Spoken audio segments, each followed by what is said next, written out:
or was. The NPR has, Twitter has applied U.S. state affiliated media label to the NPR, to its platform account. NPR handle now sports a yellow badge with a white checkmark indicating its status as an official organization, but now includes a label below the badge. U.S. state affiliated media is defined as outlets where the state exercises excessive control over editorial content through financial resources, direct or indirect political pressures, and or control over production and distribution, Twitter explains. Accounts belonging to state-affiliated media entities, their editors-in-chief, and or their prominent staff may be labeled. Oof. Oof. Everyone at NPR thinking they're independent. Are you kidding me? Imagine thinking that, oh, we at NPR, we're making it on our own. Because we're such good, we're making all of our money off advertisers alone. Meanwhile, you're raking in millions from the government. Imagine the audacity of these people. State-financed media corporations with editorial independence, like the BBC in the UK, for example, are not defined as state-affiliated media for the purposes of this policy. What? The BBC doesn't get this label, but NPR does? Ow. Ouch. Damn, that's actually kind of wild. NPR disagreed with the categorization. CEO John Lensing failed, we might say failing CEO, considering how there's a huge budget deficit and they had to fire 100 people. That's because of his failure as a CEO. Maybe you shouldn't have hired 100 extra people just so you could fire them later? Were you planning to fire them? Oh, you weren't planning to fire them. That means you didn't accurately read the market, which means you're a failure as a CEO. Step down. Bam. Issued a statement saying the company was disturbed by the label and said it does not apply to them. But it does. And it is. NPR and our member stations are supported by millions of listeners and the government. Biatch. NPR stands for freedom. Oh my god. I should go over some of these NPR articles today. I have. These things are wild. NPR stands for freedom of speech and holding powerful accountable. Unless they're powerful Democrats, then we protect them.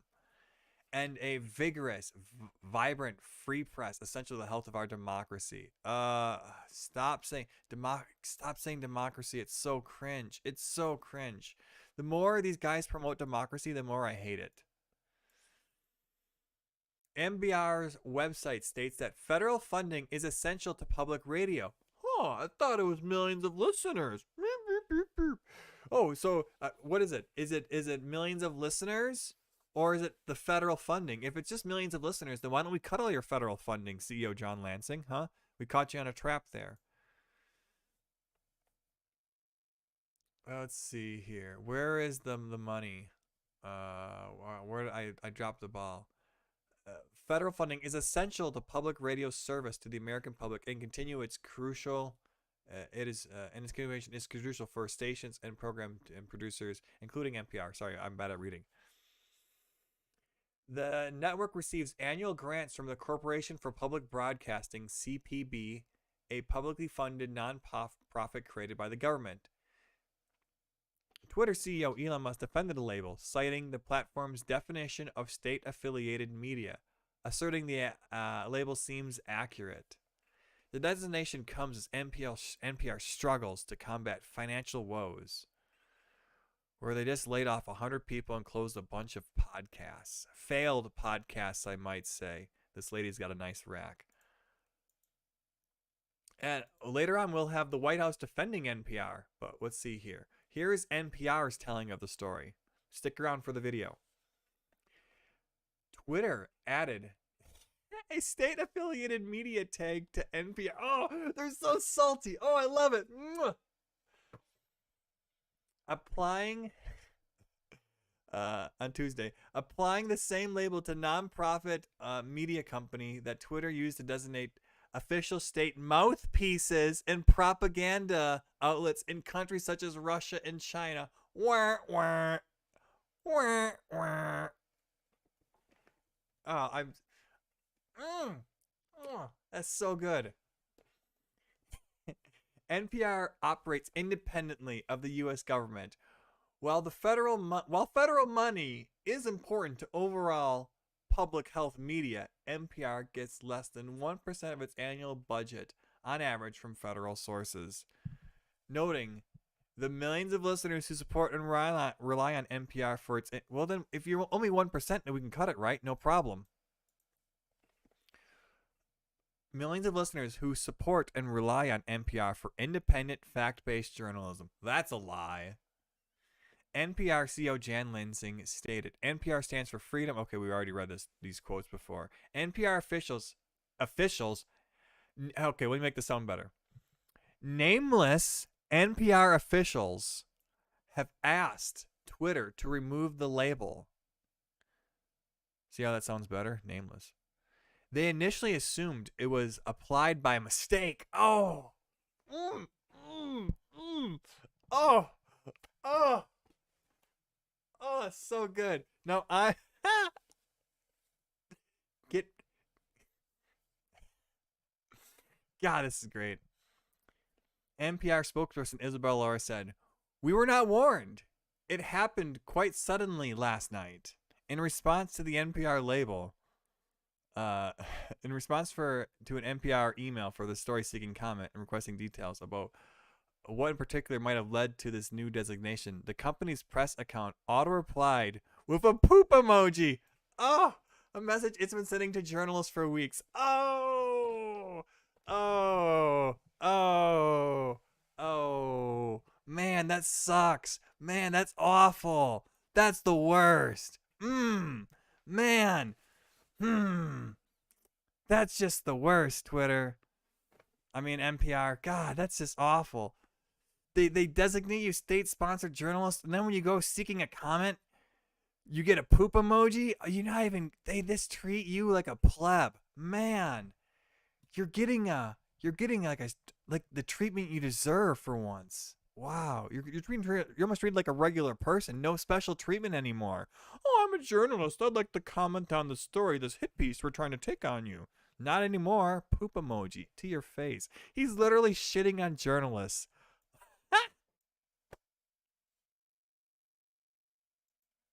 This is great. This is great. When asked about Twitter's decision during the White House press briefing, we actually have that video right here. So we might as well just pull it up instead of, having their text account of it. Might as well just give someone else a play. All right, guys, get your drink ready. Let's enjoy this. Twitter labeled National Public Radio as a government-influenced entity, putting NPR in the same category as Russia Today or Chinese media. Do you have a comment?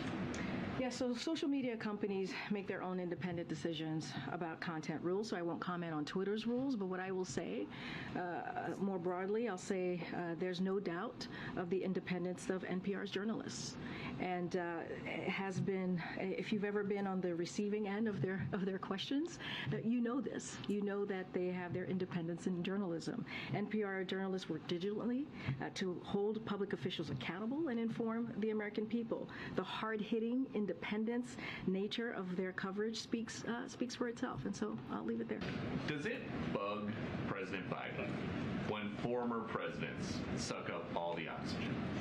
What's important to the president is to continue to focus on the American people. That is what's important to the president. So he's good to lay low for a couple news cycles then. So look, here's the thing, Peter, and this is what we will... I don't care about this part. I don't care about this last part. Okay, he's baiting her. I don't care about that. NPR's big mad. Seems accurate. Twitter's own owner and CEO, Elon Musk, acknowledged the new take applied to NPR. Responding to a tweet about the shift, Musk posted an image of a screenshot showing below Twitter's policy setting state-affiliated managed. It says, seems accurate. Twitter's policy description is blah, blah, blah, blah, blah. Read this already. State-financed media organizations with editorial independence like BBC in the UK. Or the NPR in the US. It's kind of funny how they reference NPR as an example of not state-affiliated. But this is 2020s. At least one page on Twitter still listed NPR as an exception as of late Wednesday morning. Let's see that. I want to see if NPR is on here. NPR. Yes. When was this last edited now?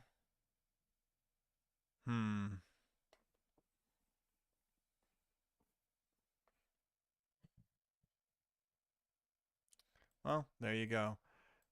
Twitter is big mad and I'm big glad. If you guys like this type of content, please leave a like down below. Subscribe. If you're enjoying the live stream, continue watching. Consider sharing it. If this is something I posted to YouTube or another platform, consider leaving a comment down below. I read all the comments. I love everyone who comments. I love everyone who chats. Let's get to the next video.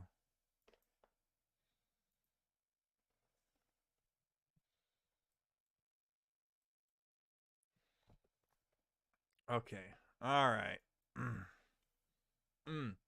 More good news. God, this is a hype night, you guys. Good news night. I love it when there's actual friggin' news to talk about. Some nights they're slow. Tonight's a good night. Okay. So this actually belongs to a different segment. Hold on. Let me rearrange some of my stories here. This should actually be down here. That salad was really good. What the fudge? Let's slide this over here. Excuse me.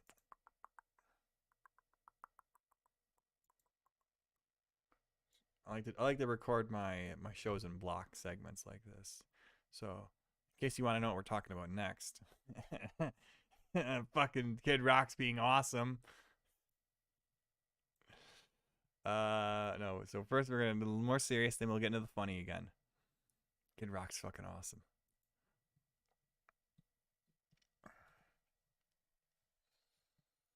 All right, now we're gonna talk about that topic again. I don't know why I have 1, 2, 3, 4, 5, 6, 7, 8 plus topics tonight, and we're gonna put them all together. We're covering really quickly.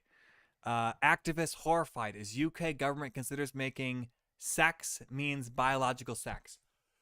Of course, that's what it means. I feel like this is obvious. People keep on conflating gender and sex, when obviously sex means biological sex. It always has. And by the way, I hate gender reveal parties for babies. Terrible idea. Let's be honest what it means. It's a sex reveal party. Call it that. Maybe they don't want to use that term because, ooh, sex, it's a naughty word. No. We need a more appropriate word for biological sex. Maybe we should biological sex reveal parties. Maybe that's what we should call them. Leave a comment down below if you agree. Trans activists are incensed over the Equality Human Rights Commission laid out how the amending the Equality Act means sex means biological sex could affect. Okay, that's that story. I'm not going to read it all because I'm bored. 3 more states protect children from damaging transgender medical procedures. Thank God. Oh, maybe I need more God in my life. I don't know what that's going to help the world, though. Jesus Christ. Anyways, Idaho, Indiana, Kentucky joined growing list of states protecting children from identity confusion from experimental transgender medical procedures. Oh, that's awesome news, Janet. Congratulations.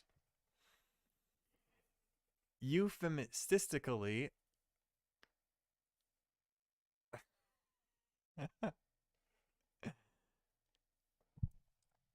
no gender reveal party? You're gonna have a sex reveal party. Sorry, I went off on gender reveal parties there. Euphemistically, calling gender affirming care by trans. Okay, what do we got here?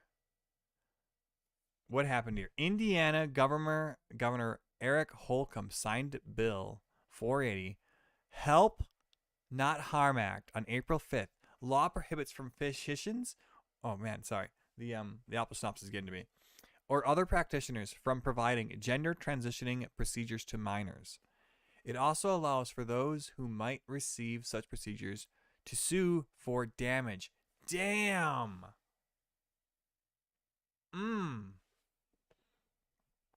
Today, Indiana has sent a clear message for to take child safety seriously.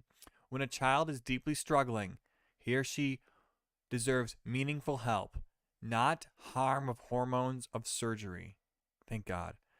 And these interventions do serious harm. Of course they do. They often leave young people sterile. That's horrible. With a variety of irreversible maladies and physical damage. And with the deep pain of regret. And all this can happen before a child is old enough to buy cough syrup over the counter. Balkadi thanked the Indiana Family Institute, along with pro-child activists and legislators who helped bring about the bill's passage. Can we get this in my state, please? Idaho Governor Brad Little signed the Vulnerable Child Protection Act April 4th. Similarly, the bill protects children from these irreversible, life-changing procedures. Thank God.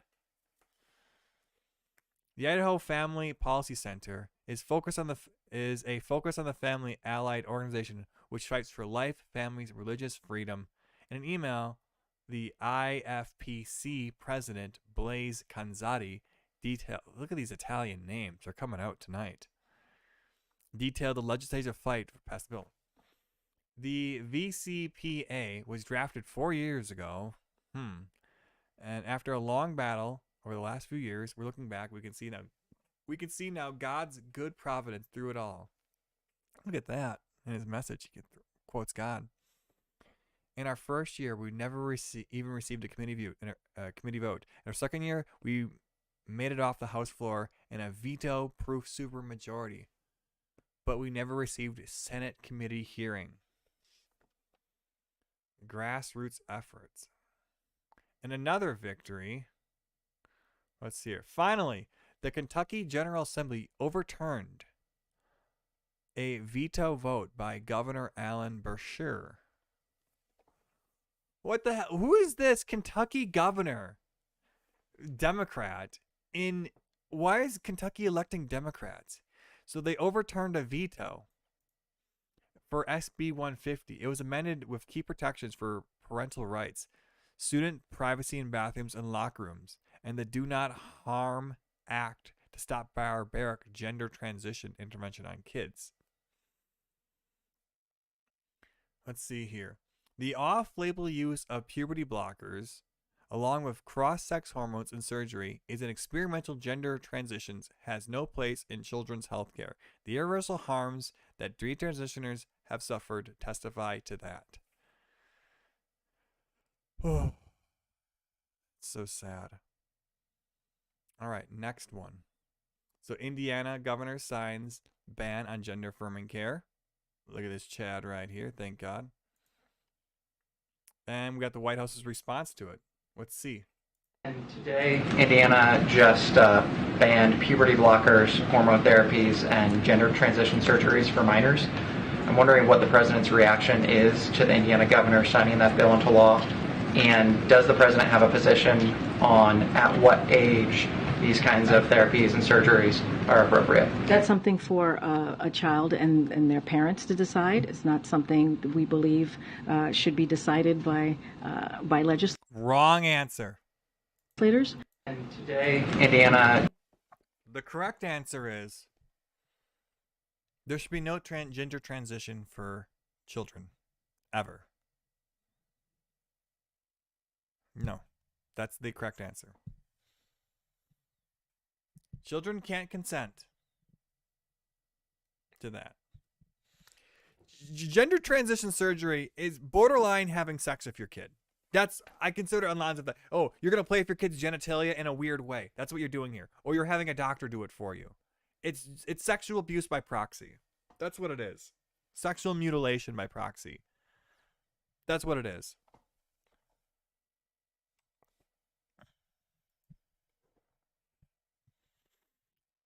God, this alcohol is making me fucking spit fire. Unconstitutional. ACLU sues Indiana after governor bans transgender treatment for minors. Well, there you go. There's the friggin' ACLU these days. I agree. Thank you, Don Wills. Preach. The Indiana ACLU filed lawsuit against the state of Indiana to contest the law banning doctors from providing genital mutilating surgeries to minors. There, I corrected the terminology to be more accurate. Hope they don't mind that. Daily. What is Daily Caller using these words for? Gender affirming treatment? No. Sexual, no. Genital mutilating surgeries to minors. The ACLU announced in a press conference Wednesday afternoon that they have filed a lawsuit against the new bill as Senate Bill 480, claimed unconstitutional according to WRTV. Indiana Governor Eric Holcomb signed SB 480 April 5th, which prohibits doctors from knowingly performing genital mutilating surgeries on minors, including surgeries to exchange individuals' genitalia. Yeah, thank you there for the clarification, which I didn't have at that time. The bill also prohibits a physician to aid or abet another physician, or practitioner, in the provision of gender transition procedure to a minor, allowing the Indiana Attorney General to enforce the law. Well, yeah, what's the sentences? Can we read the bill? Maybe we should read the bill. This bill's uplifting. Gives me hope. It prohibits the use of a... Oh, okay. So the ACLU sued against the Medical and Affordable Care Act because it prohibits the essential medical services that will be otherwise authorized and reimbursed by Medicaid. Okay. Permanent gender-changing surgeries, along with lifelong impacts and medical prescribed preparations for such transitions, should occur as an adult and not as a minor, Governor Holcomb said in a press conference with ACLU. There has and will continue to be a debate within the medical community about the best way to provide physical and mental care to adolescents who are struggling with their own gender identity. And it is important that we recognize and understand those struggles are real. With all that in mind, I've decided to fuck y'all in the face and sign the law. Get fucked. You know, I understand it's important, and so that's why I'm going to protect these kids from making irreversible mistakes. Thank you. Wow, man, the fucking balls. Thank God, that last line is awesome. With all that in mind, I've decided to sign SB 480 into law. Good for you. What's this? Did I already cover this one? North Dakota has passed a number of laws dealing with transgender people. I think we... Did we cover this one? I don't think so. It would ban and criminalize gender-affirming care to transition minors. It would also impose felony charges on doctors who perform sex assignment surgeries and misdemeanors for doctors who perform hormone therapies and puberty blocks to children. No, felonies too.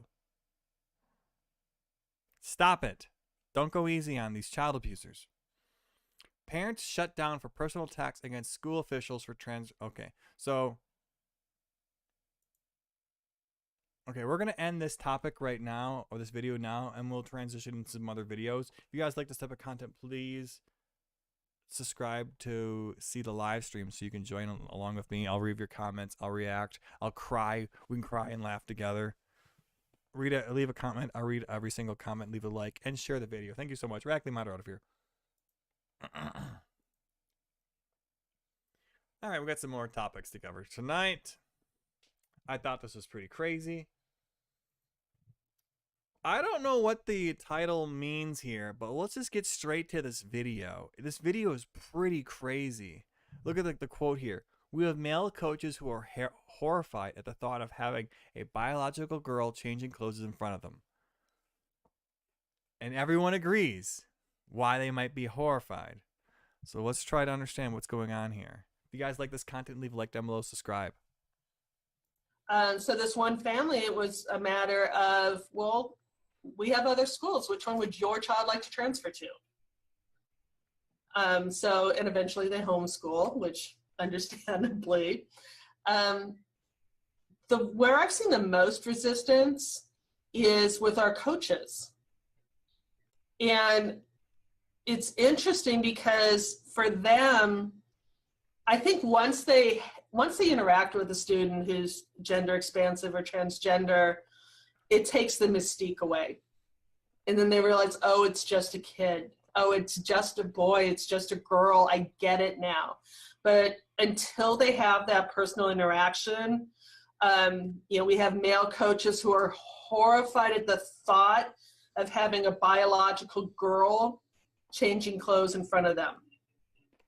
The stigma attached to, abuse and, just having a male teacher around any female student in that circumstance is just scary for them. And, it's one thing. Understandably, any validation for these guys who are like, hey, there's going to be a teenage girl stripping in front of you. No, it's a boy. It's a boy. Don't misgender him. It's a boy who's on puberty blockers, but they're going to be stripping down to their skivvies, and there's going to be girl parts there, and you're going to be looking at a underage girl as a male. Yeah. Are you comfortable doing that? Are you comfortable doing that? You gonna put your name on that? You gonna sign off on that? I think for me to keep saying, it's not a girl. It's okay, not. So I need to rewind and give a proper context here. Is just scary for them, and it's one thing for me to keep saying, it's not a girl. It's not a girl. It's not a girl. It's a girl. You only have boys in the boys' Mic locker check. room until they arrive, until they experience it and realize, oh, I only have boys in the locker room. Then that helps. Okay. So, okay. Friggin' Logitech cameras on here. I thought I wasn't producing any sound. Oh, that's scary. Anyways. So yeah. What do you guys think in chat? Come on. What would you do? She actively conceals permanent records from parents so they will not know their child has altered his or her gender identity. For a handful of kids, their permanent record in my office. We've kind of all gone limb. Legalities of a student in affirming their gender identity is. Well, come on. This is important news. Their gender identity is, we do what's right for the child, and for that youth. So, but what about what's right for the other children or society? So legally, we have to have one permanent record for our kids. There's nothing in the law that says where that permanent record is kept. So for a handful of kids in my district, their permanent record's in my office. It's literally next to me in a file drawer. So what we have at the school sites is a permanent. That's not special treatment. What does that even mean? Why? What is going on here? Record that is affirming of their name of choice, their gender identity. Everything in it is unified to who the child is and who the child wants us to know them to be. And then there's a letter in it from me saying that I acknowledge that this is an incomplete student record, and if there's any questions, to please contact me directly. So that way, we literally go into the computer system, and nowhere in the computer system does it have the gender of birth or the name of birth. So, we've really kind of gone out on a limb, and I know that's. Woo! Do you guys see that smile? Whoa. Look at that smile at the end there. She does like, we've really kind of gone out on a limb. Damn, what fucking shit are they doing? Wow, you guys. Wow. The name of birth. Watch this. So, we've really kind of gone out on a limb, and I know that's. I need to catch that.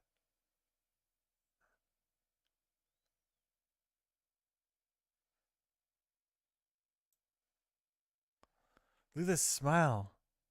What is going on here?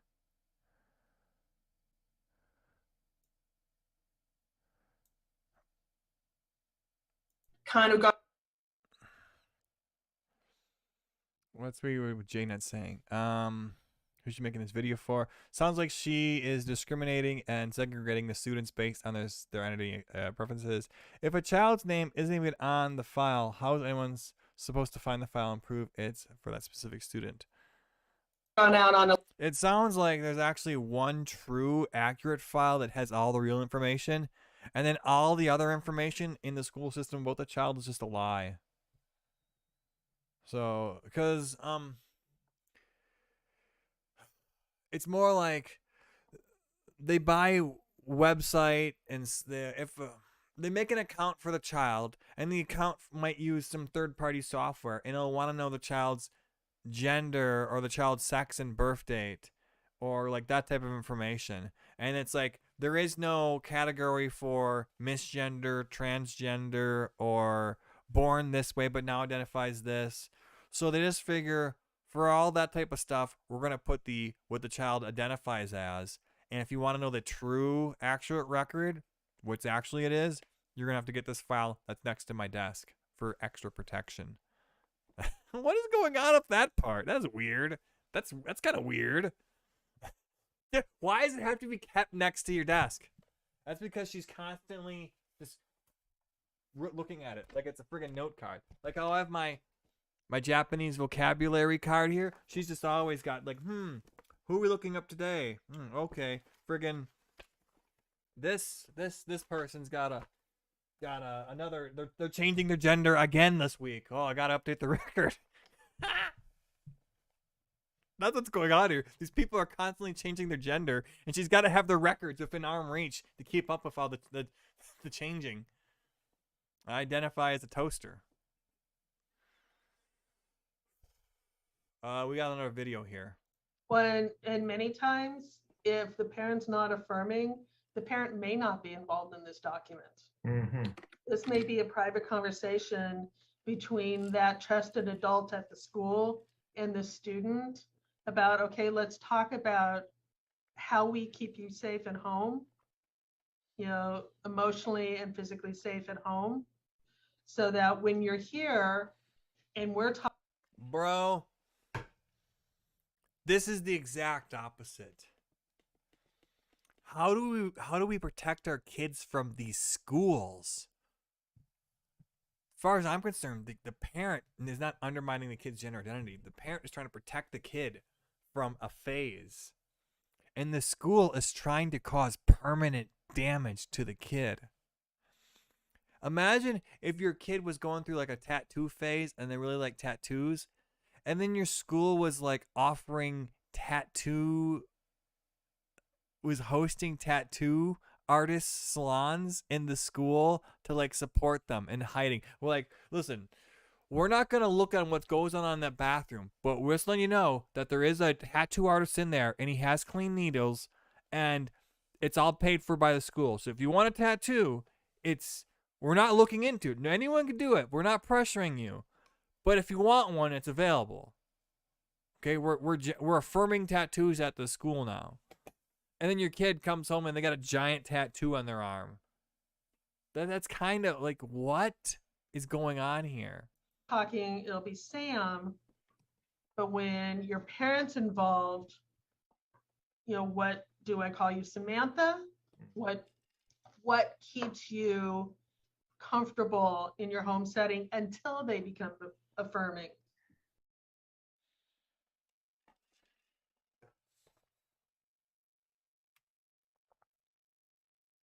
So this lady makes $250,000 a year. That's pretty good pay. Pretty good pay. Good for her.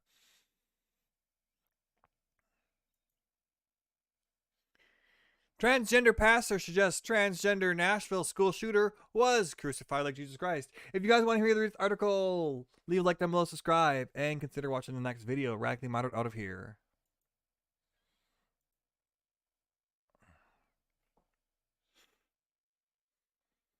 I need to get nose surgery done. Oh my god.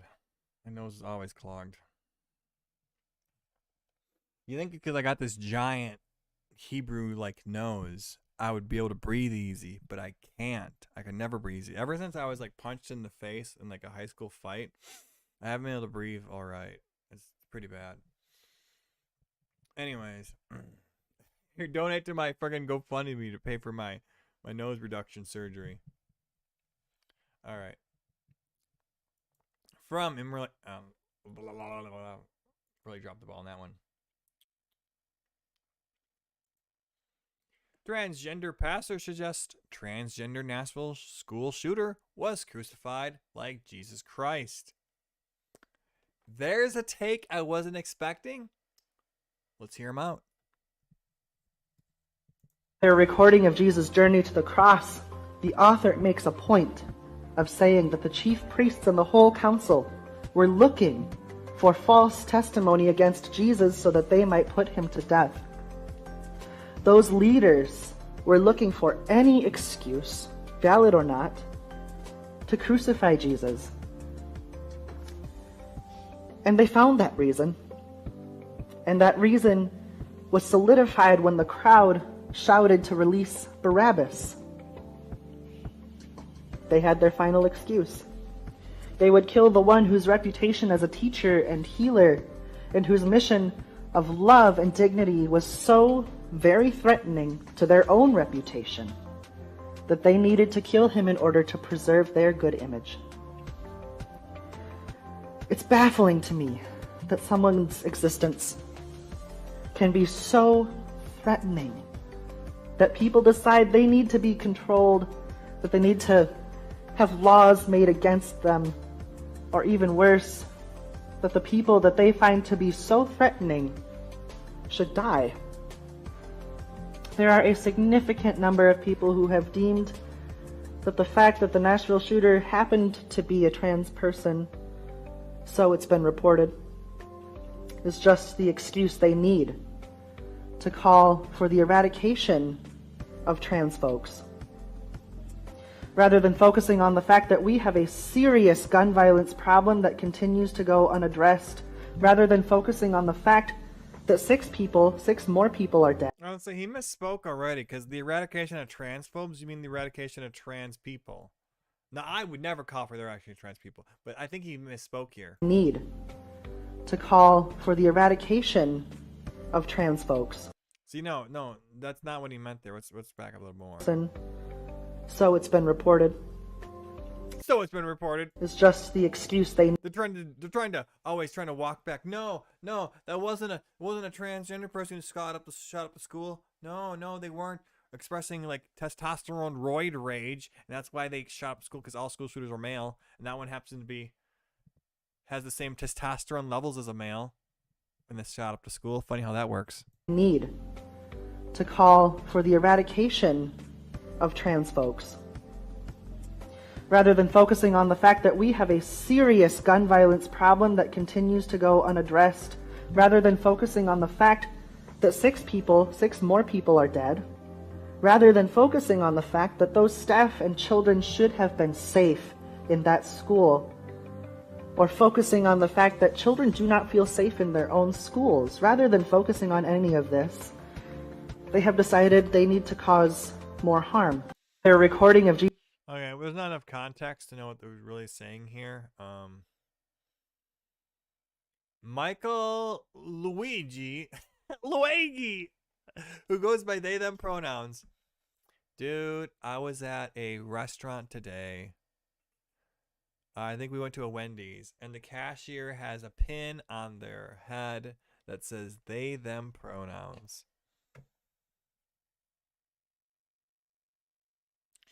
I think I accidentally correctly gendered them. But you know what? I'm gonna let that slide. That person didn't offend me. That person just exists. They took my order. It was all good.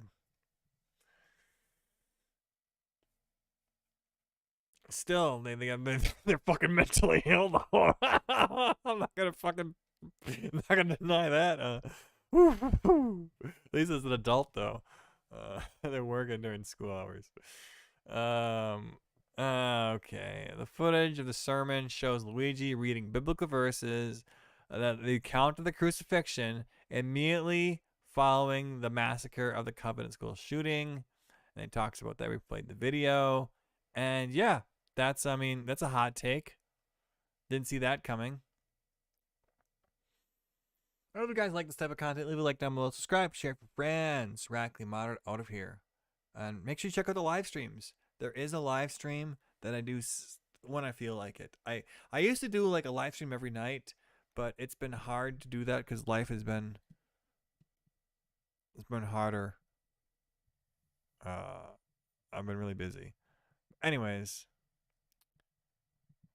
the show continues.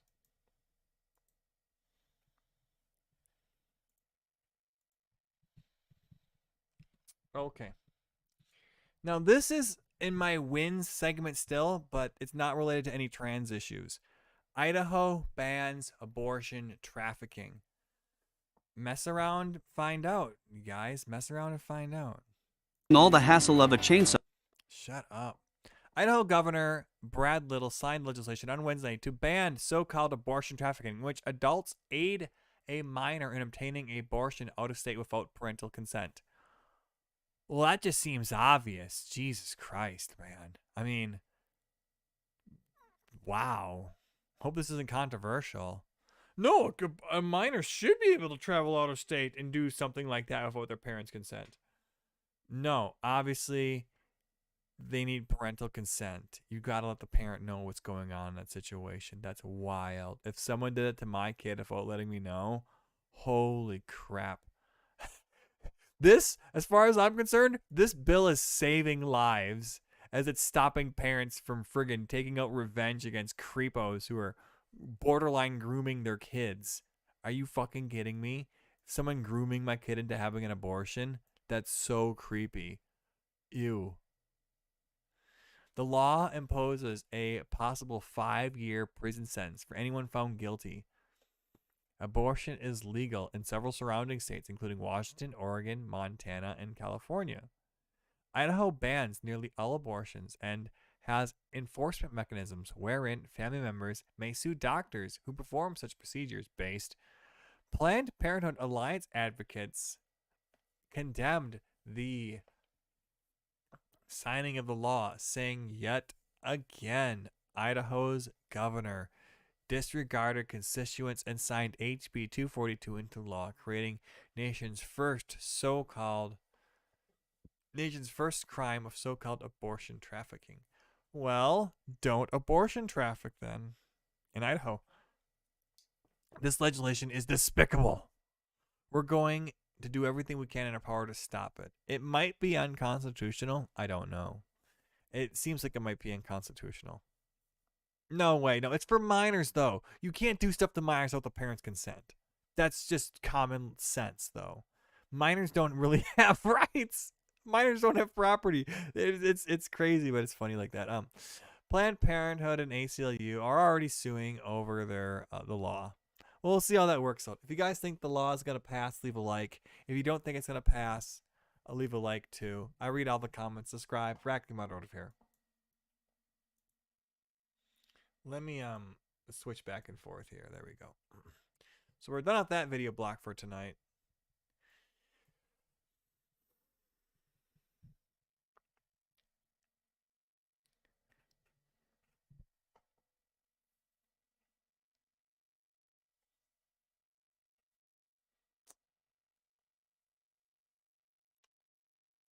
I thought it was a meme. I thought it was fake. So I actually went up to Jack Daniels _CA, the official account, checkmark verified. And there it is, right there, the actual post. And you can see it. Well, people are saying, well, no more Jack for me. Reported for child abuse. What is this, S?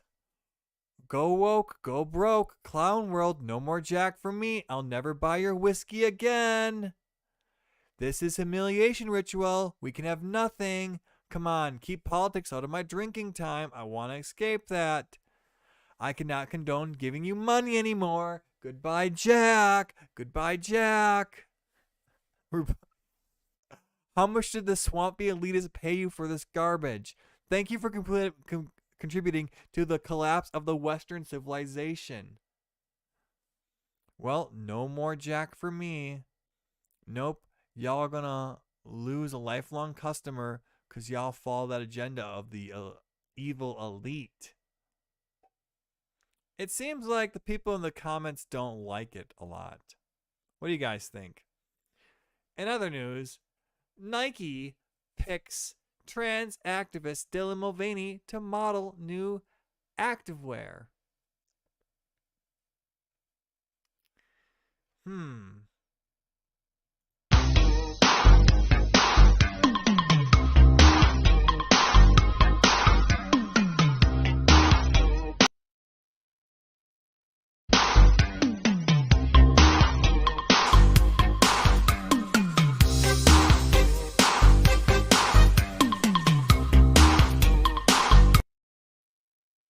Jesus Christ. Nike's now being paid.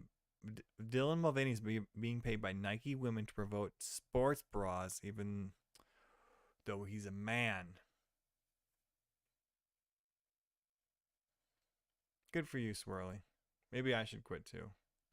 So, if you didn't know, Dylan Mulvaney, same person we just saw dancing there, also became the brand advisor for Bud Light. Do I have a Twitter of that somewhere?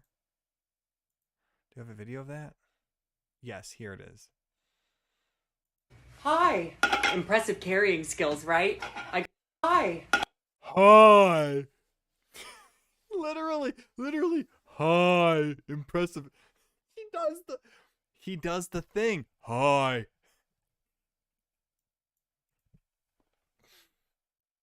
Hi. Impressive carrying skills, right? I got some Bud Lights for us.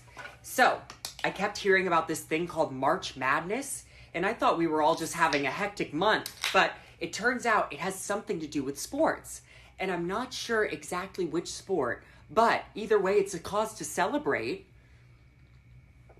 This month, I celebrated my day 365 of womanhood, and Bud Light sent me possibly the best gift ever, a can with my face on it. Check out my Instagram story to see how you can enjoy March Madness with Bud Light and maybe win some money too. Love ya! Okay. Cheers. Go team. Whatever team you love, I love too. Okay. Love ya. Okay. Break a leg. Woo! Okay.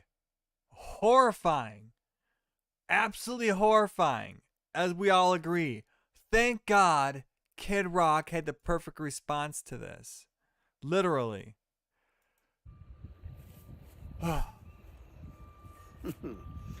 Grandpa's feeling a little frisky today.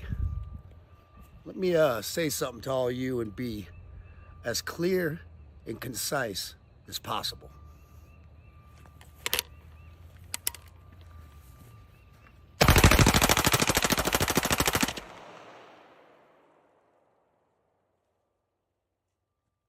Fuck Bud Light and fuck Anheuser-Busch.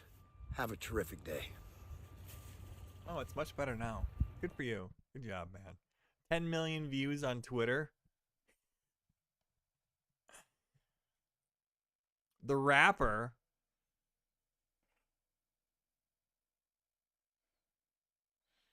Tim Pool's theory is Dylan Mulvaney is just someone who's an attention whore who's doing it for the views and clicks. Well, that's the same thing Nick Avocado's doing, I guess. They're just becoming a fat, disgusting mess of a person to get views and clicks and attention. In one way, Scott Adams says, for persuasion, the first step is you got to get attention, which is true. We're all talking about it, which is a success in a way.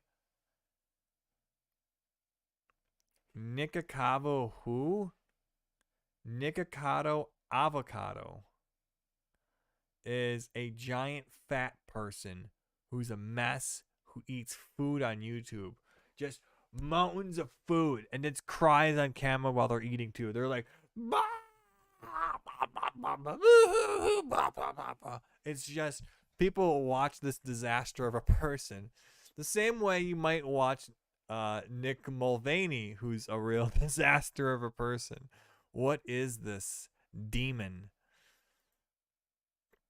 And then lastly, Jack Daniels uses a transgender to promote their Tennessee apple whiskey.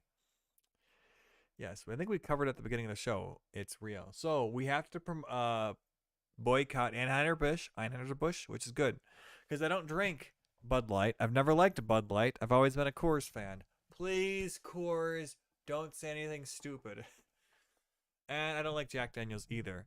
And I will never drink Jack Daniels because especially when there's a man marketing it. What the hell? What? It's a man in a wig. What are you trying to pull here? Wow. Look at these.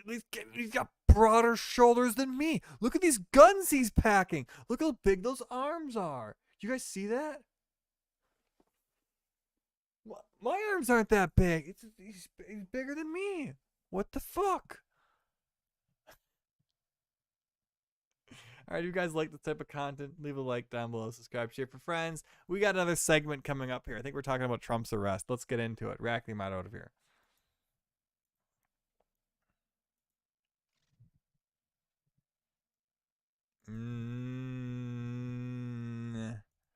What do we got here?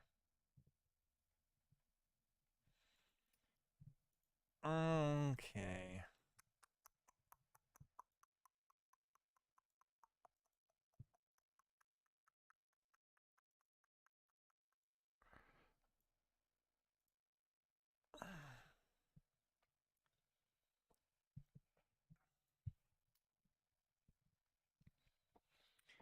As you probably know, Donald Trump has been arrested. I just wanted to talk about some of these articles in particular that I found interesting. Let's jump into it. If this is your first time on this channel, please consider subscribing, liking, leaving a comment. I'll read every single comment. This video was taken from a live stream that I do semi-weekly, semi-nightly, depending on how I'm feeling. Let's get into these articles. We got a whole bunch to cover. 2 cheers for arresting Donald Trump. Right there.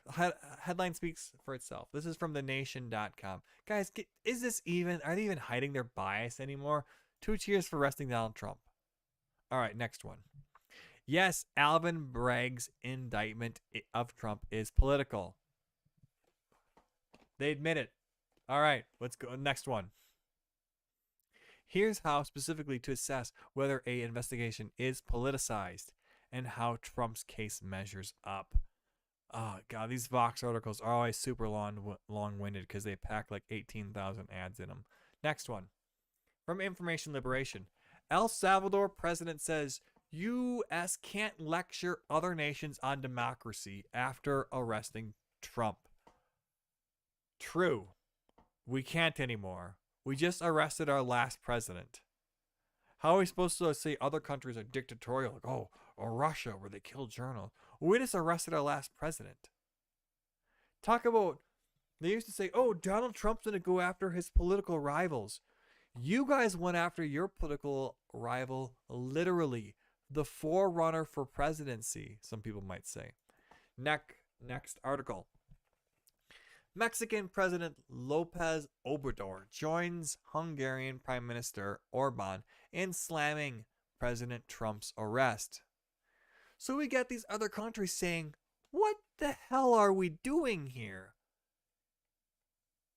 You know, it's funny. If you viewed the world through the prism of Western corporate media, aside from North Korean chairman Kim Jong-un, the world, to the other world leader to draw the strongest criticism from Donald Trump was Mexican President Lopez Obrador. Yet both Chairman Shim and President AMLO, that's the Mexican president, are two of Trump's strongest defenders against leftist regime of Joe Biden.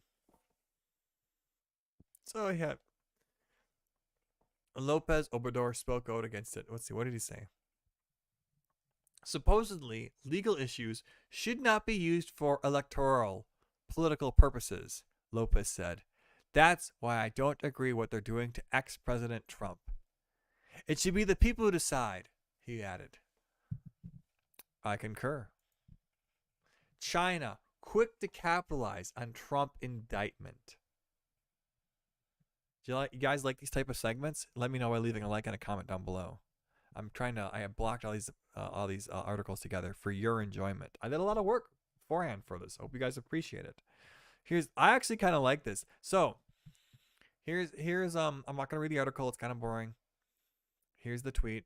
I knew Chinese social media would react with glee to Trump's indictment, but I didn't expect them to take it this far.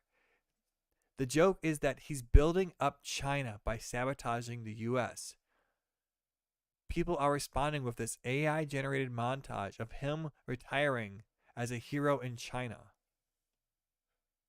So here's the video that I assume is made by the Chinese state government, because why else would it be going viral in China unless the Chinese government approved it? Let's watch.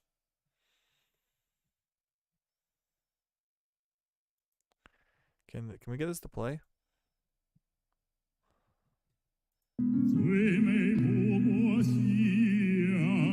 Should I be muting this?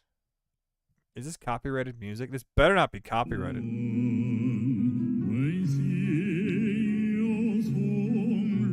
I'll just kind of turn it down.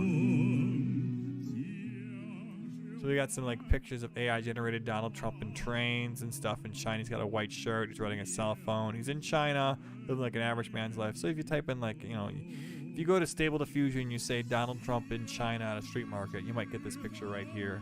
Or Donald Trump on the train laughing. And then they got pictures of Nancy Pelosi clapping of Donald Trump. And they got a picture of them kissing. What is this?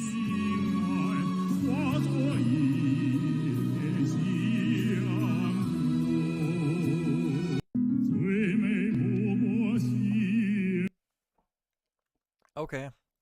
So that's a meme. 5 things to know about Donald Trump's felony charges from NPR. Ooh. What was Trump charged with? 34 counts of the intent. Okay. The reason I wanted to talk about this was Donald Trump is being officially charged with thought crimes. He's being charged with having bad thoughts. Listen to this. Intent.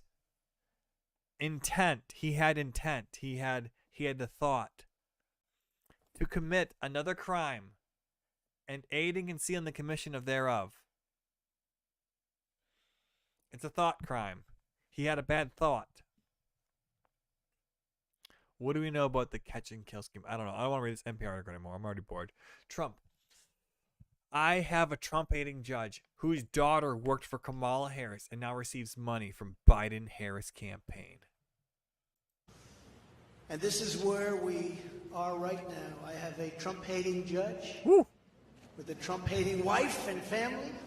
Honestly, for Donald Trump, to be frank with you, I watch a lot of Scott Adams. This is a persuasion ploy. He's got nothing to lose. He's got nothing to lose from saying this. The worst case is the judge is Trump-hating, and he calls him out for being Trump-hating.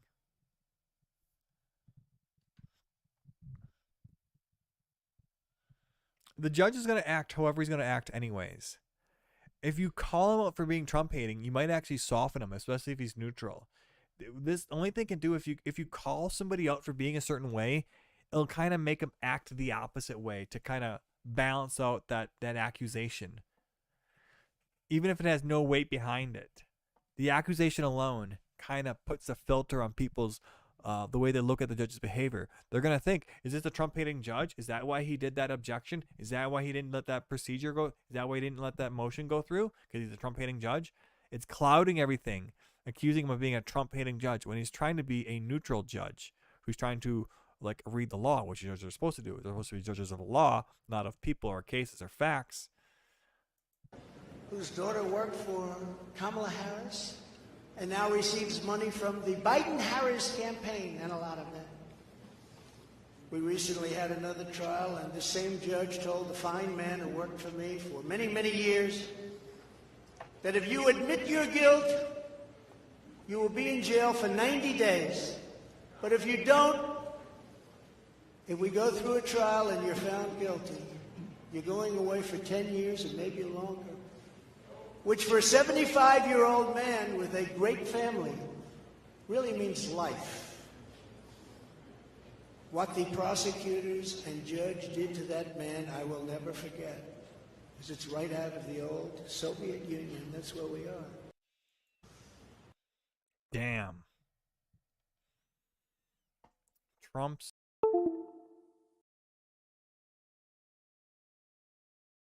Mike check. Okay, good. Trump's arrest watch. Judge, Colombian immigrant named Juan Merchant.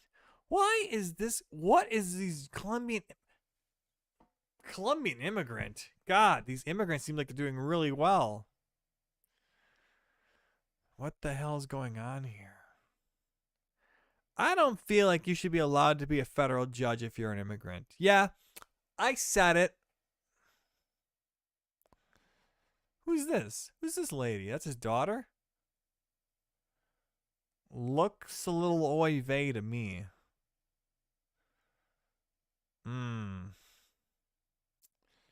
Looks very oy vey to me.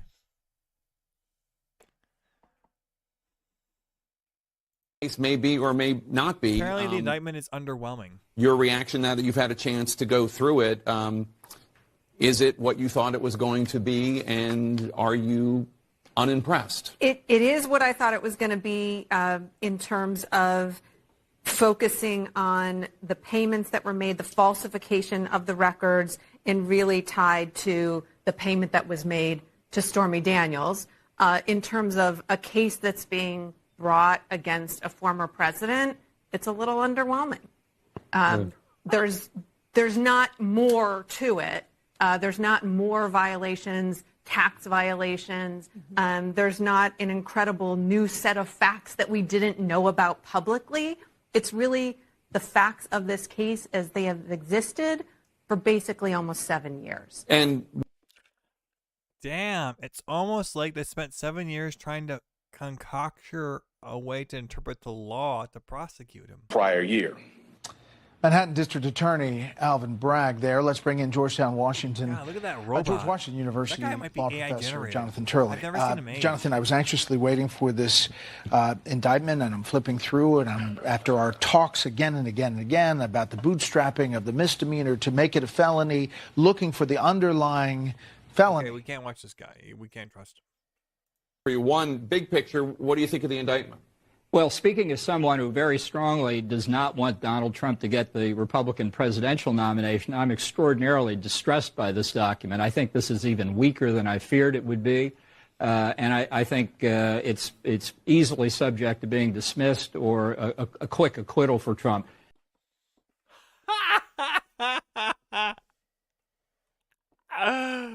What? John Bolton used to work for Trump, and listen how he talks. That's crazy. For you, one big picture, what do you think of the indictment? Well, speaking as someone who very strongly does not want Donald Trump to get the Republican presidential nomination, I'm extraordinarily distressed by it. Listen, I don't want Donald Trump to become the next Republican presidential, what do you say? What do you say? I forgot. Sorry. Alcohol. For you, one big picture, what do you think of the indictment?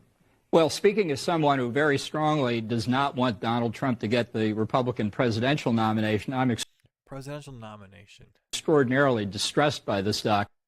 He doesn't want him to get the presidential nomination So he's like, I really don't want Donald Trump to get the presidential nomination. So much so, I wish he would be charged with a crime and go to jail as a means to that end.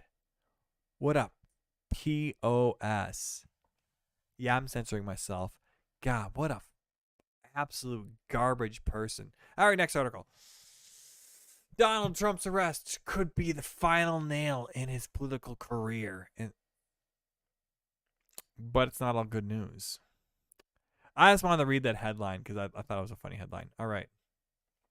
Donald Trump stole the election. 34 felonies are just the start. All right, this is some more trash. I'm not reading it all. I'm not going to subject you to it. If you guys like this type of content, if you like it when the Apple Schnapps kicks in, leave a like down below. Subscribe, share for friends. Radically Moderate over here. Let's continue with the next live stream segment. Sorry, I was checking myself out in my my monitor. I was like, damn, I look good. This fucking red, white, and blue shirt.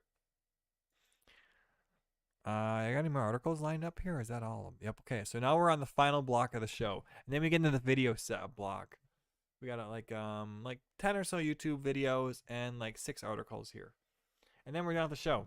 Thank you for joining me, you guys. By the way, thank you so much, everyone in chat. Thank you. I love you all. I just want to say, seriously, guys, thank you for joining me. I seriously appreciate it deeply. And remember to share the show with your friends. Share it on live stream. Drop a like. Leave a comment.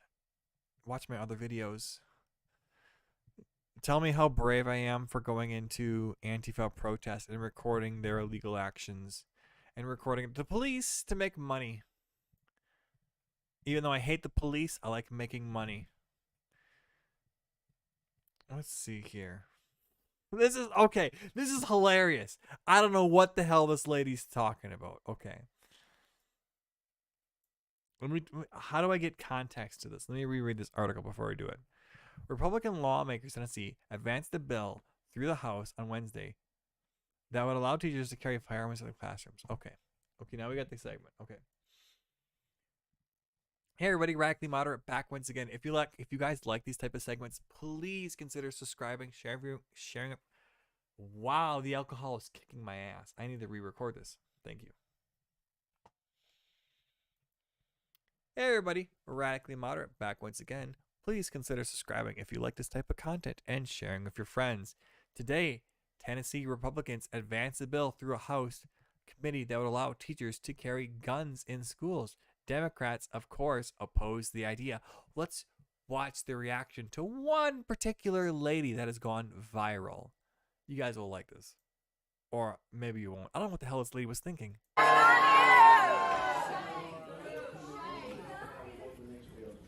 There are children alive today that would be dead because of your attitudes. Teacher shortage is going to get worse.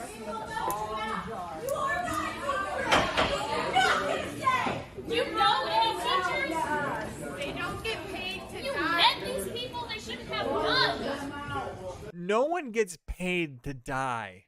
Teachers don't get paid to die. Wow. Wow, Einstein.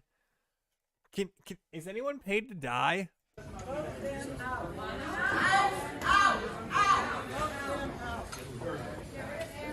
Former teacher. Right here. I actually kind of like this lady. I kind of like the way she looks. I like her vibe. She's kind of got the crazy aura about her. She's just, if you could get that fire, she's got a fiery energy about her.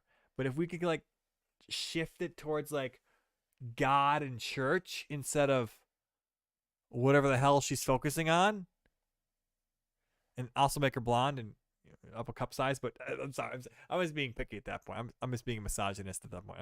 I'm sorry, guys. I'm sorry. I like her. I like her fiery energy though. She's got passion. Former teacher, I would never carry a gun to school. And I know how to use a gun and I own it. I would never carry a gun in front of my students. I loved my students. I would die for them, but I would not shoot them. What the fuck does that even mean? I'm sorry. I would die for my kids, but I would not shoot them. I am so glad I'm not a Tennessee educator. No one wants you to shoot your fucking kids, you fucking crazy dingbat. Oh my god. I love my kids, but I would not shoot them. Nobody's asking you to shoot them, crazy. We're asking you to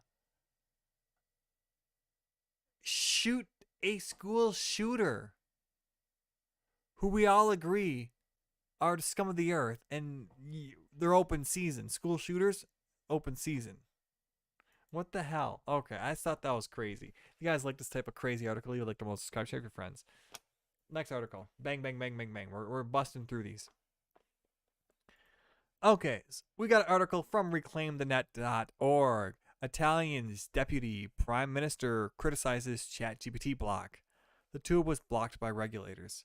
I agree with that. What the hell?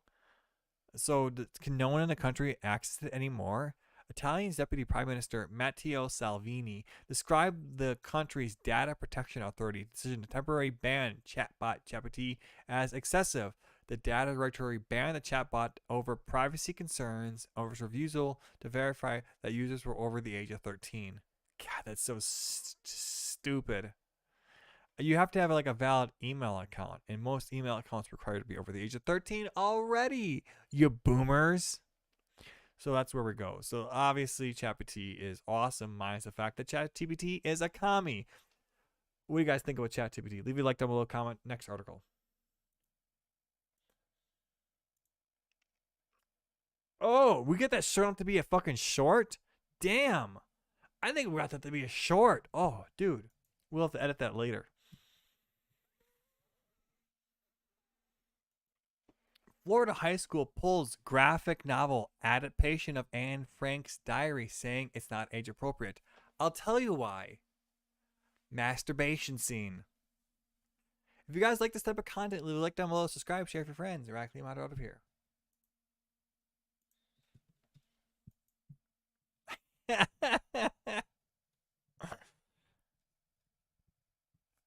Yeah, I wish I could carry all in every state all the time.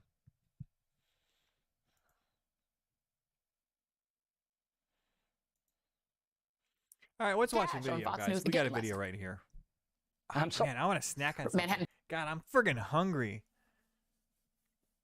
I can't eat anymore though. I'm gaining weight. Frig. Prosecutors are pushing for a January start. Trump's team wants it later in the spring. Defendant Trump is still the Republican frontrunner, and Lindsey Graham, well, he still is his most loyal caddy.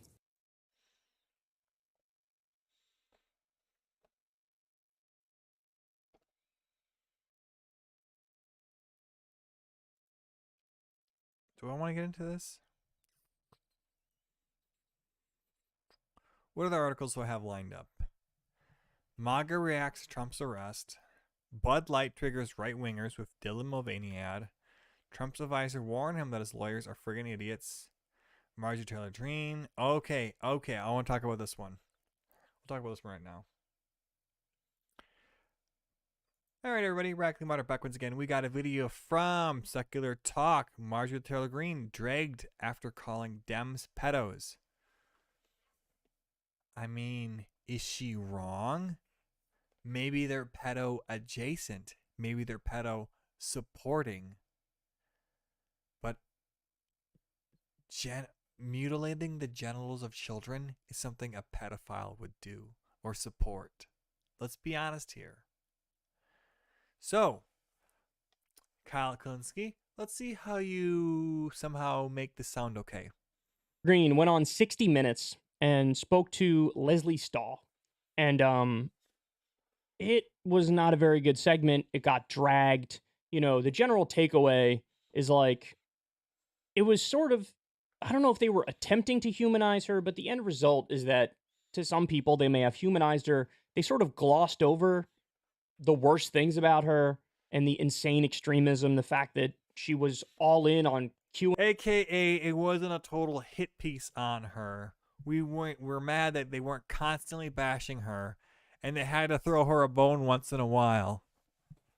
as to be accused of not being a hit piece, which is what we wanted it to be.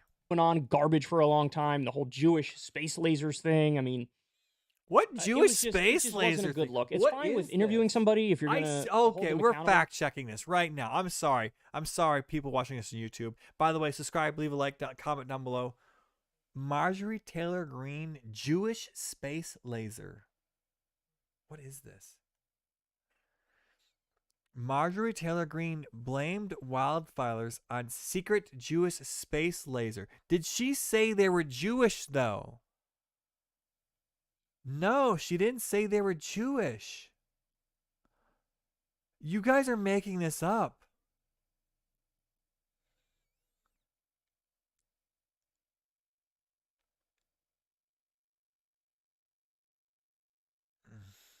Here's the thing. It from November 17th, 2018, Marjorie Taylor Greene's Facebook page. Solar Corp to launch solar panels into space. Rothschilds. She mentions the Rothschilds. So as of now, there are over 70 people confirmed dead, over 1,000 missing in the Californias, and the fires in California are horrific tragedy. I'm posting this in this speculation because there are too many coincidences to ignore. Just putting it out there for some research. I've been sitting on a Procter & Gamble's thoughts. On Thursday, California announced that they would not let PG&E fail. I find it very interesting that Roger Kimmel, the board of directors of PG&E, is also the vice chairman of Rothschild Inc., international investment banking firm. I also find a very interesting long history of financial contributions that PG&E has made to Jerry Brown over the years.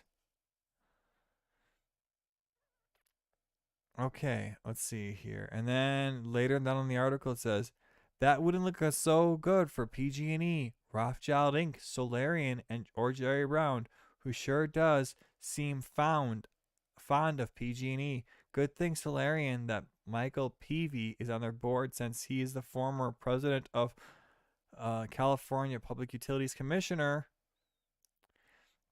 So she mentioned that somebody used to be the vice chairman of Rothschild Inc. And because of that, Rothschild Inc. has featured heavily in the anti-Semitic conspiracies of the 19th century.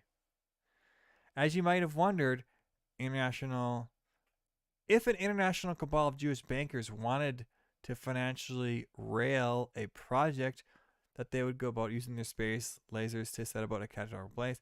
Whoa. Who? Seriously? Just because she mentions Rothschilds doesn't mean she's... Are these people saying that all Rothschilds are Jewish? That's kind of anti-Semitic. These people are the anti-Semites. Intelligencer? This is actually kind of wild that they put this out there. So she says that the Rothschilds are funding somebody. If you mention the Rothschilds, it instantly makes it anti-Semitic, which means she's saying they're Jewish space lasers, because somehow, I don't even see where it says there are space lasers in that whole report there, but whatever. Anyone who says this space lasers bullshit is a piece of shit, in my opinion. Seriously, why the fuck do they keep on saying this Jewish space laser stuff? It's not even a real meme. But when you're dealing with somebody like Marjorie Taylor Greene, who has such a track record of being so terrible, to not make that the thrust of the interview is just sad. Okay, so anyway. What are you talking about? What would be the thrust of the fucking interview, jackass? So, you said the Rothschilds are funding somebody. Now explain the Jewish space lasers. I didn't say anything about Jews in there.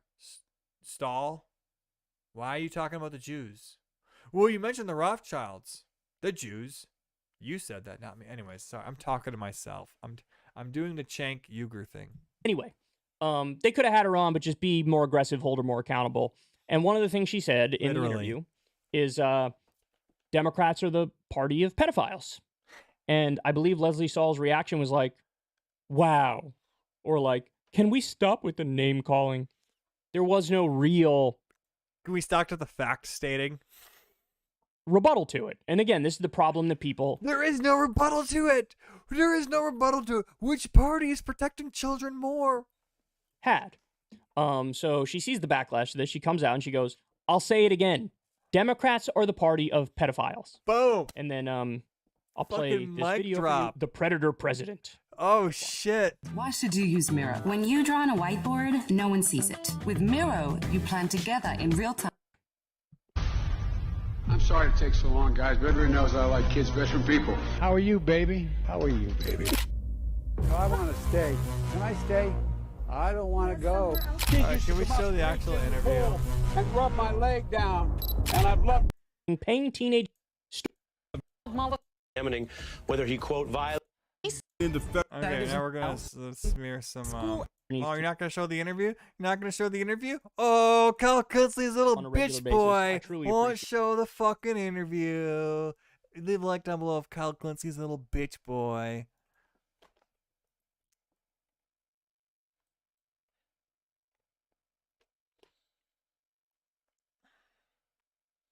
All right, I haven't watched this video. It's titled "Destiny and Tim Pool Debate Trump Indictment."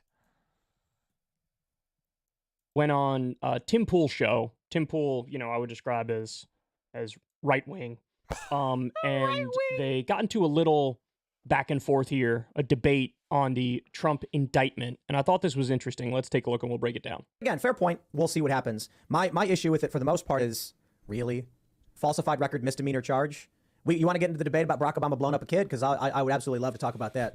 Look, if they want to give Trump a misdemeanor charge and lock him up for however many months a misdemeanor gets him, I would absolutely be willing to make that to agree. You're right. He's got to be charged. Next up, Obama. He blew up a kid. He blew up a bunch of kids. I don't know if Obama broke a law.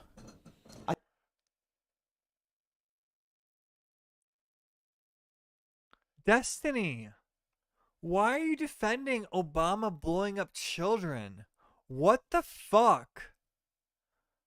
Why do you care so much about Obama not getting arrested? I mean, I don't care about Trump getting arrested that much. If Trump got arrested and got sentenced to a year in jail or 10 years in jail, is my day worse off? Not really. Same thing with Obama. Fuck them both. Fucking arrest them both. I mean, obviously, I like Trump more, but really, I'm not going to defend either one of them. I'm not going to go protest for them. What the fuck? Why are you defending Obama? He actually killed a kid. I don't think Americans of any capacity are allowed to kill other Americans. Of any capacity? Don't cops do it all the time? Not like I mean, it's Aren't cops go through the legal process every fucking time, Destiny? You fucking jackass. What a piece of shit. God, what a fucking piece of shit Destiny is. I hope someone clips this. It's like in the service of doing. That's a little bit of a semantic trick you played there, right? Okay. Come on. Obviously, you can kill people in self-defense, but Obama bombed a civilian restaurant in Yemen, a country we're not at war with, killing civilians, including a 16-year-old American citizen. Like, you can't, if you're in the military, you can't just... Thank you, Tim, for trying to hold this bitch to account. Or a cop. You can't just go and kill somebody. Murder. You can't murder. Yeah, but I imagine the justification Obama would use was that this was in defense of U.S. interests or defense of the United States. Oh, okay. So you can kill American citizens in defense of U.S. interests if they're outside the United States. So I'm traveling abroad soon. I can get killed legally as long as I'm outside the United States? Then it's okay? What a shitty fucking position to have. Truly means he has no fucking morals. And in his role as commander-in-chief, the president of the United States has offered wide deference from the Supreme Court for taking actions in the commission of protecting the United States, even if we disagree with them. Yeah, I think that's criminal. I mean, but that's fine. But there's a different question of like, is it illegal versus do you think it's criminal, like bad, right? It's probably bad, I guess, but like. So the Obama. It's bad, I guess. I like to kill American citizens. I hope Destiny travels abroad, and maybe some president he doesn't like drone strikes him. Man, that'd be terrible. Man, but and then the president doesn't get charged of a crime. Because it's not illegal, to quote Destiny. What a fucking asshole. I'm sorry. I'm so mad. What a fucking shitty position to have. To not defend American citizens dying. Administration's argument was that they were trying to target a terrorist leader. But I'm not... I mean, you make a fair point, but I'd be willing to argue that the president does not have the authority to bomb countries we are not at war with. Well, what about when Trump assassinated Soleimani? That was an assassination. Where was that taking place in? Was In that Iraq. in Iraq? Yeah. A country we have an AUMF over. An authorization for use of military force. I don't think the But- authorization for use of military force, I'm pretty sure we were on good terms with Iraq at that point. I don't know if we had the ability to do whatever we wanted in that country. fuck That was up a political Destiny. assassination. Destiny though. doesn't But I know there know are executive shit. orders that are against the United States. I don't but- disagree. Sure. But Like, I'm just saying that in general, there's multiple questions going on here. We can say, do we think it's wrong or bad? Probably. I think generally the United States president killing American citizens is generally a bad thing, unless there's really good justification for it. But there's a difference between that Yeah, and that's a really good justification for it. versus is it illegal? And I think that the law Man, there tends might be to, a really good we argued about this a little bit before the justification show. for When Trump was doing things at the border that we thought, when I say we progressives and the left Really got good justification, man. That's such a stupid standard for killing somebody. For killing somebody. really mad at. The Supreme Court tended to side with him because the president is given wide deference over matters What of was he doing national on the security. I think it was when he was using, he couldn't get the funding for the border wall. No. It was over banning certain people coming. Did he kill anybody? When he named there were 7 Muslim majority countries, and when he was running for president, even Giuliani said he's trying to find ways to do a Muslim How many majority fucking ban. people did he kill, you Technically, piece of he's shit? not allowed- North Korea on that list, though. Yeah, well, he changed it up. I think after the first one didn't go through for whatever reason. But once he did that ban, when people tried to challenge it, the Supreme Court basically said, president, border, he can do almost anything he wants because it's the president. Except fucking kill U.S. citizens. God. Yeah, but that's not blowing Sorry, up I a feel kid. like a broken I record. didn't say it was blowing up a kid, but No, I'm just I know, saying that so in say, general, you would think that like when we're talking like border, if we're talking about like passing policy at the border, that seems like a congressional thing. Like we should be passing laws about immigration policy, but the president can do that basically all on his own because the Supreme Court's like, hey, he's a president, national security, he can do almost whatever he wants. I think I see the disconnect. I'm less concerned with legality. Okay, I'm only talking legalities. Right. So I think that a president who bombed. Whoa. Watch Destiny here. I'm less concerned with legality. Okay, I'm only talking legalities. Right. So I'm only talking legalities. You see? Destiny will do this trick all the time. He does all the time. Are we talking morally or legally? Legally. He decided to frame the whole debate legally. Legally, legally, it's immorally ambiguous to kill American citizens. This is how Destiny feels about killing American citizens if they are outside the United States. He fucking smiles. God, what a piece of shit Destiny is. I hope he responds to this. Asshole. God, I fucking hate this guy. Anyways. I think that a president who bombs a country we're not at war with should be stripped of his power and criminally charged for killing an American citizen. And it should be literally under the U.S. murder statutes that are covered by multiple state and federal laws. But that's the problem, though, of Tim Pool, though. Technically, murder is done at a state level. You get prosecuted in the state you commit the murder. So if I murder someone in Wisconsin, I get charged in Wisconsin. I get extradited to Wisconsin and charged in a Wisconsin court and sentenced to Wisconsin prison. Trump or Obama killed someone outside the country, so it's iffy. If you kill someone inside the country, that's where the crime was committed.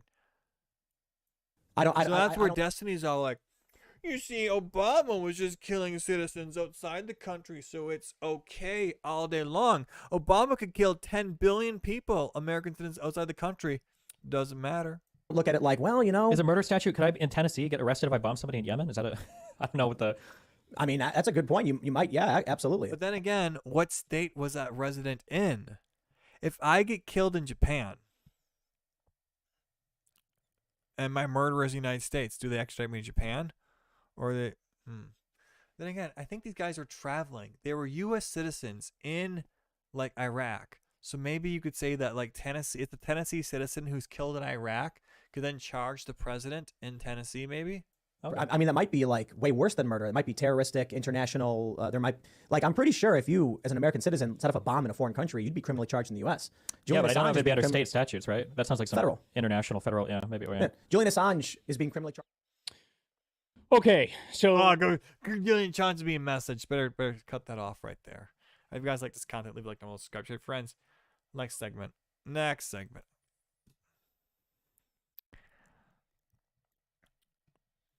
Why are we normalizing this from Hassan the Hun? That's right. Step aside, Nancy Pelosi. There's a new queen in town. I'm, of course, talking about Marjorie Taylor Greene, a shining beacon of light. Perfect segue opportunity, really, from the previous conversation about how Americans' brains have melted. This is what happens when your brain never existed to begin with. Marjorie Taylor Greene was also an early advocate. How fortunate Hassan is that all the smart people vote Democrat and only dumb people vote Republican. It's so fortunate. That's the way it always happens throughout history. Proponent for, the elections being stolen, including the election ballot that she was on. He was an advocate for finding the truth about the California wildfires that happened during wildfire season, but apparently, according to Marjorie Taylor Greene, it was Jewish space lasers. She never says the word Jewish in there. We already read this article before. She talks about the Rothschilds funding somebody. Nowhere that it says there's Jewish space lasers anywhere in there. This is a total fan fiction made by them. It's almost annoying that they keep talking about this. Deleted Facebook post suggesting Rothschilds have deployed lasers from space. Rothschilds, a Jewish family. Fact check. Who says who? Maybe they're not Jewish. It seems like these people are anti-Semites declaring the Rothschilds to be Jewish. I wouldn't say that. I think they're just people. And a litany of other insane things.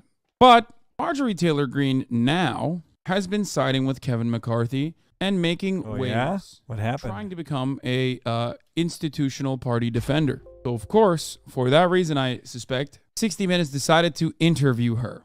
She's gained her national celebrity, some say notoriety, with a sharp tongue and some pretty radical views. Wow, calling out pedophiles. What a brave stance. Red and blue states would go their separate ways. Fuck my life. But she has managed in just 2 years in Congress to accumulate real power, landing on important committees and influencing the direction of Republican policies. Before Congress, she helped run the family construction company in Georgia, known to be smart and fearless, and has a history of believing in conspiracy theories. We interviewed her earlier this week. A history of believing conspiracy. The left, no one on the left has ever believed a conspiracy theory. Everything people on the left believe has always been 100% true. Everything. No one on the left has ever believed any rumor or gossip. Never fucking happened. People on the left, Democrats, only say truth. Literally. They can only preach truths. Meanwhile, Republicans like Marjorie Taylor Greene utter conspiracy theories. Former President Trump was indicted. We looked up some words that have been said about you. Okay. Why are they having fun together? Like, God, the media is so fucking lame and so fake. Crazy. Q clown. Oh, Looney Tune. didn't like that. Unhinged. Moron. Oh, okay. Maybe this is stuff. good. Never mind. Looks like the average troll in my Twitter feed. All right, let's do Hassan Troll's Twitter feed. I'm gonna let her cook. I'm gonna let not Marjorie, but I'm gonna let her cook. The first reaction is Marjorie's crazy. Marjorie's extreme.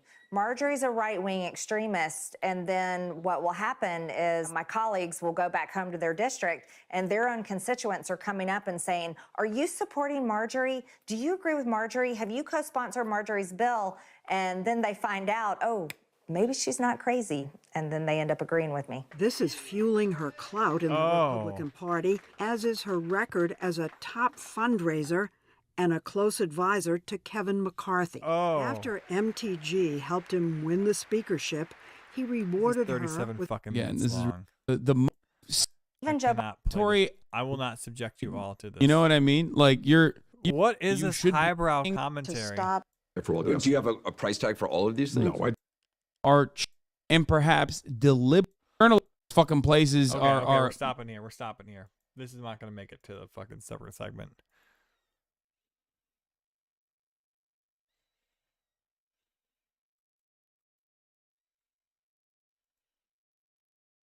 Got directly into a vehicle and went straight to the airport and flew back to Florida. His attorneys held a sort of very strange press conference right outside the courthouse. This is Joe Tacopina. Right after Trump was arrested, Trump got directly into a vehicle and went straight to the airport and flew back to Florida. His attorneys held a sort of very strange press conference right outside the courthouse. This is Joe Tacopina, as well as Trump's other lawyer, whose name escapes me at this exact moment in time, but we will find it. It didn't go very well.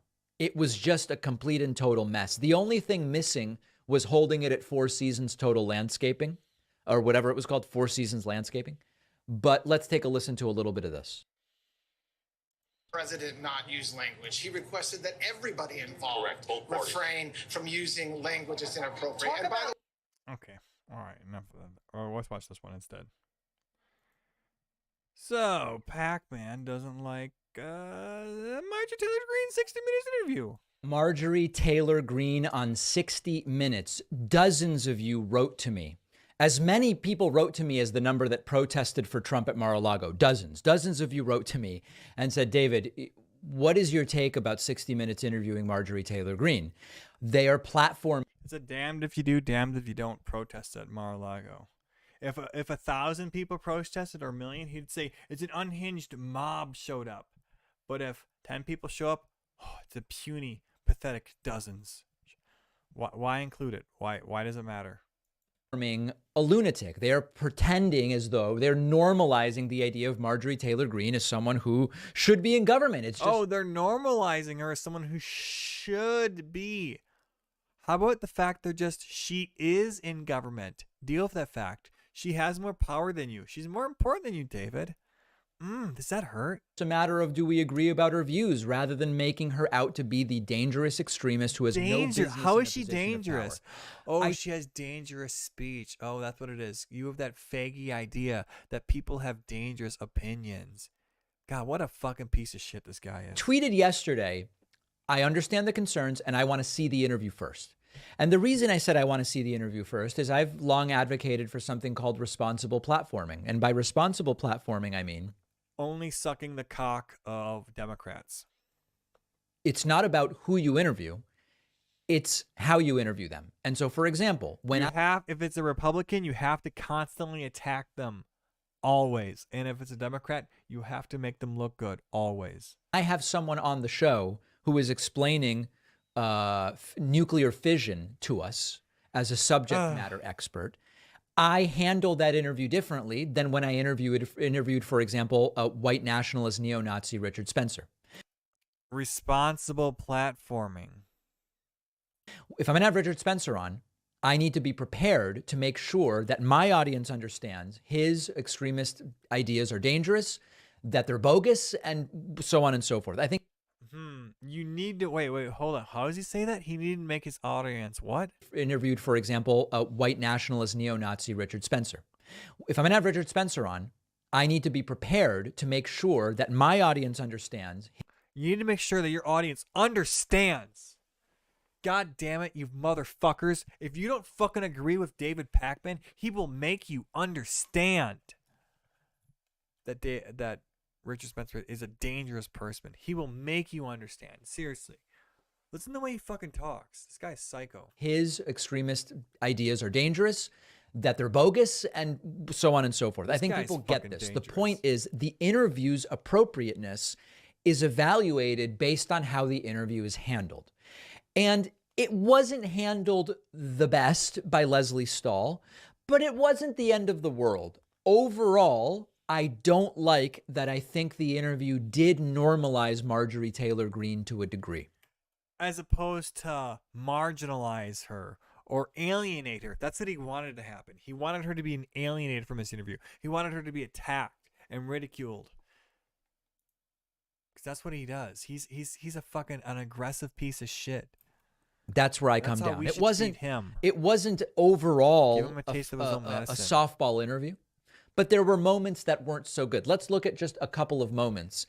Here's one question about whether Marjorie Taylor Greene has deliberately styled herself after Donald Trump. How much have you styled yourself? And why don't we have audio here?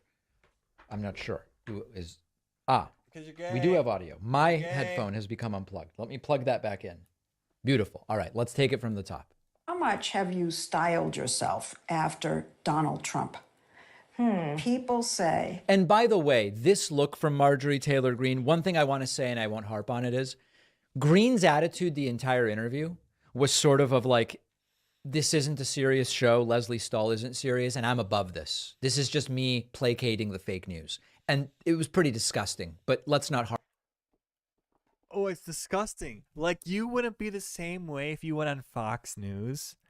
Oh, shut up, you piece of shit. harp on that.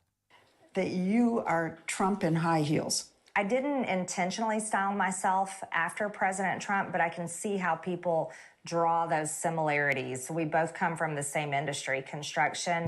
I also have pretty much a plain speaking style. Yeah. And so does he. Okay. So a little bit fluffy. One of the better moments was when Leslie Stahl was prepared with fact checks and tweets and everything to question Marjorie Taylor Greene about things she had previously said, including that the Parkland shooting was a false flag and other things. Marjorie Taylor Greene basically just denies it.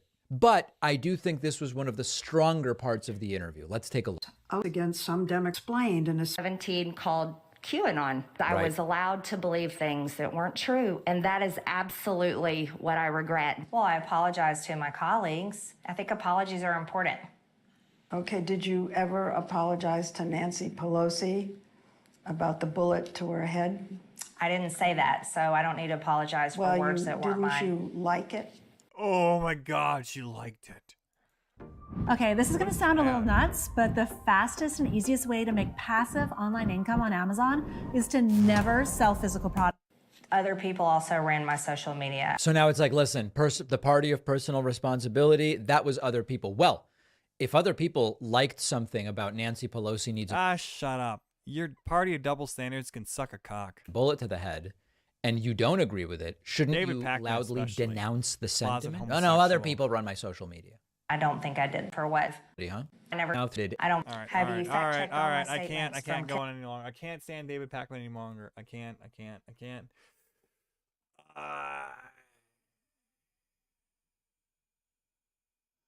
All right, we're done here.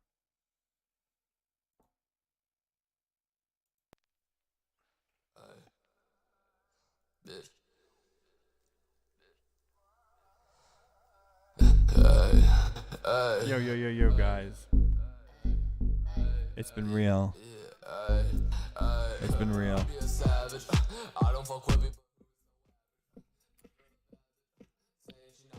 Thank you for joining me tonight, you guys. It's been a real pleasure.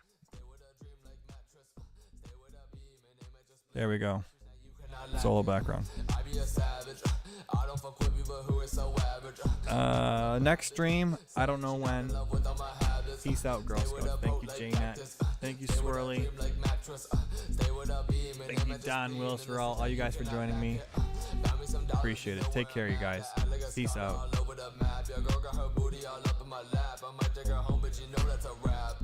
Driving in various cars, bitch, I'm a star, be bound to go far. Yeah, I did be crazy. All of these bitches, they wanted my baby. Shaking the club like it's Haiti. Wake the next morning, feel like I be 80. Bitch, I be achy. Bitch, I don't know you, I don't know your crew. You don't know me, bitch, what you gonna do? I be a dog, no Scooby to do. I be a bear, no Winnie the Pooh. Walk in this bitch like what it do? Bitch, bust down, yeah, bust a move. I be a savage. I don't fuck with me, but who is so average? My girl a bad bitch. Saying she not in love with all my habits. Stay with a poke like cactus. Stay with a dream like mattress. Stay with a beam and aim at your spleen. In the streets now you